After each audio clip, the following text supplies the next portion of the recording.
Hello, growers. If you enjoy podcasts like this one, tune into my podcast In Search of Soil on YouTube for a deep dive into the mysteries beneath our feet. Join me as I explore topics such as mycorrhizal fungi, mushrooms, compost, biochar, and more. It's a soil nerd's dream. We're going deep. We're talking to scientists about all things soil related. Whether you're a seasoned farmer or a gardener just starting out, our podcast has something for everyone. Listen in and grow with us. Check out In Search of Soil on YouTube. One thing I think about when I think about the growing industry, and I think the cannabis trend has pushed this a lot, is, and I'm envious of this as somebody who sells stuff, is the marketing on the bags of products of ag amendments is crazy. Like all sorts of drawings, artwork. I love it, but I also kind of hate it because there can be a lot of claims puffery on there. Not everybody is going to be able to hear an interview with somebody who's the CEO of a company like you. So they're not going to know what goes into making their compost. If somebody's at a garden center or a hydroponic shop and you have a choice of soils and you have a choice of potting mixes and composts, the bags can make it sound amazing and sound great. How do you cut through the BS and really try and figure out if what is in the bag stands up to what's written on the bag? Wow. That's a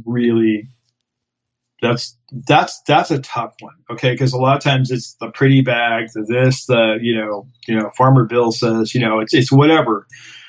I always tell people in my classes, because we're in the information age, and I go, hey, how many of you guys are Googlers?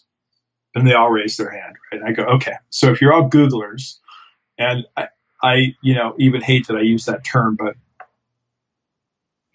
it's what it is. It's where we are, I tell people to research the companies that they want to buy stuff from and to not just buy the initial stuff that pops up, but look kind of through there and see if there's anything that either raises a red flag or that raises a flag where you go, wow, maybe this is a gold star, and you just kind of go follow that a little bit. I tell people, you don't have to be a black belt in Googling right away, but the more you research what you're going to do, the better.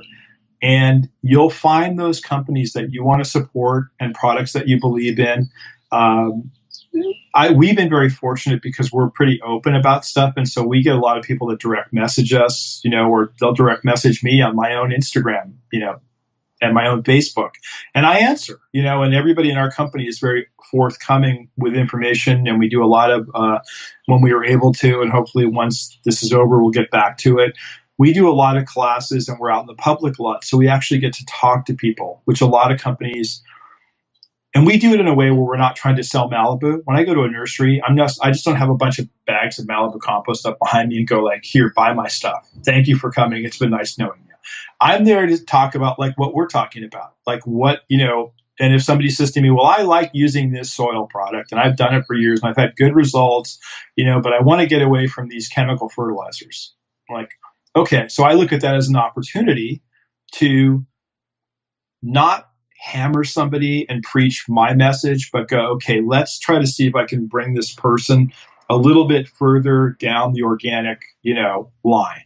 And then, see if they have a good result with that. And if they do, then maybe suggest a few more things. And before you know it, they might be like me, a landscaper who used a lot of chemicals and fertilizers and stuff because that's what I was taught. And when I got to the other side of it, I could never go back to that ever, So I think the more research we do, and a lot of times I also tell people too, because this is an important piece to me.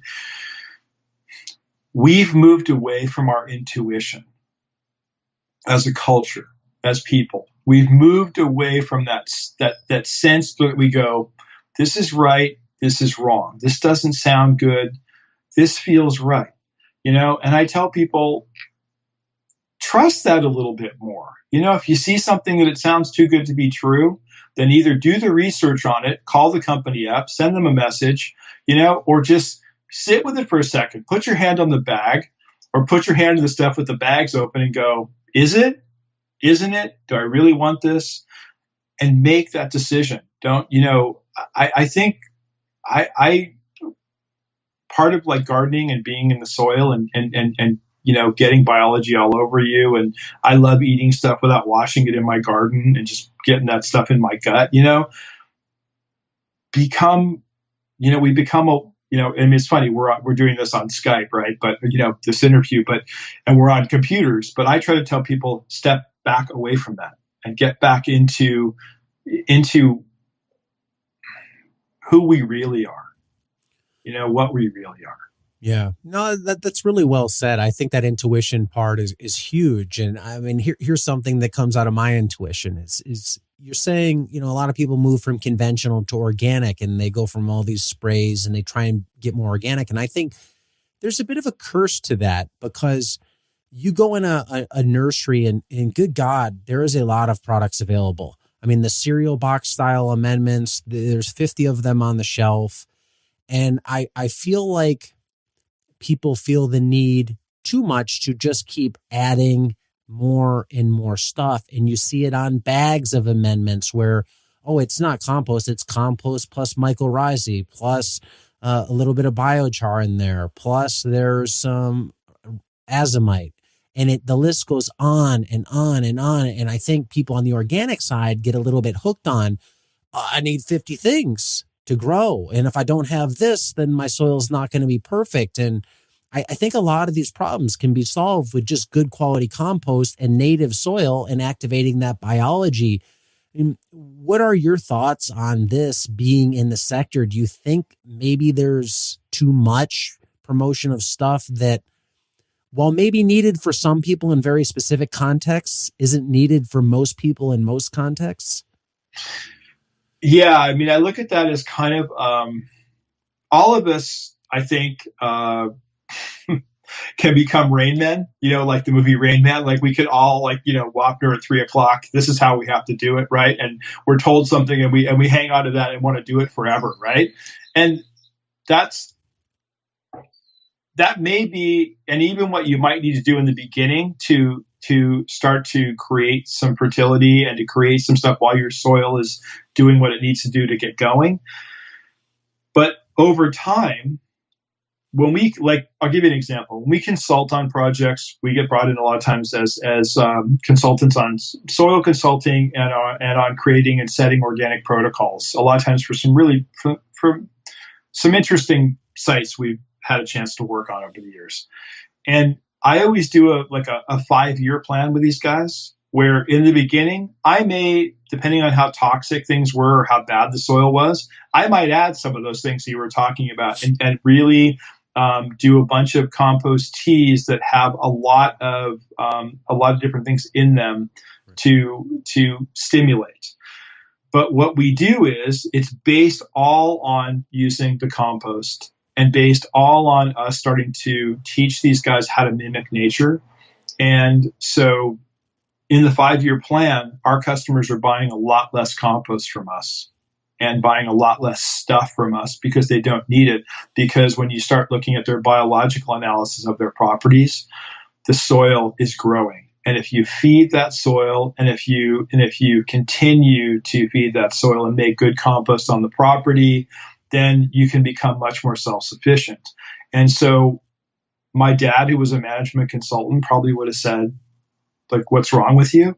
That's a really horrible business model to tell people that at year 5, they don't need as much of your stuff, but that's the truth. If you're just, if we're mimicking nature, nature will start to take care of what's going on. And, you look at compost, I'm always talking about, instead of adding a bunch of stuff, I just say, hey, why don't you top dress with a 1/16 of an inch of a finished compost, or your compost, or my compost, or why don't you, or if you need a little bit more, go 1/8 of an inch, and then water it in. Every 3 weeks, I have people on their food gardens doing a compost tea, where they basically do a compost tea extraction. They don't have to aerate, they don't have to do anything, and basically they're watering, they're feeding their soil, and they're feeding their plants at the same time. And I have people, when they have problems, we go from real basic stuff like Did you compost? Did you do your tea? Did you add nematodes into your soil mix, when you started? Did you, what's your watering schedule look like? How's your sun exposure? How's your wind exposure? Just start with the basics before adding all this stuff. Keep it simple. Hello, growers. Say goodbye to heavy sandbags and hello to Modern Growers Quick Hoops Low Tunnels. Protect your plants from pests, wind, rain, and frost without the hassle of sandbags or flimsy hoops. Our patented design eliminates the need for clamps and ropes, while the unique wire system keeps covers secure yet easily accessible. Tested in the strong winds of New Zealand for over 20 years, Quick Hoops are light, strong, portable, and versatile. Most importantly, they're designed for field use. These aren't some lightweight system that only looks great in a greenhouse. Our hoops are designed to last in harsh field conditions. Use them with any covering to grow year-round and safeguard your crops. Shade cloth, frost blanket, insect net, clear poly, no problem. Quick Hoops can handle them. Get Quick Hoops today at shop.moderngrower.co and protect your crops for years to come.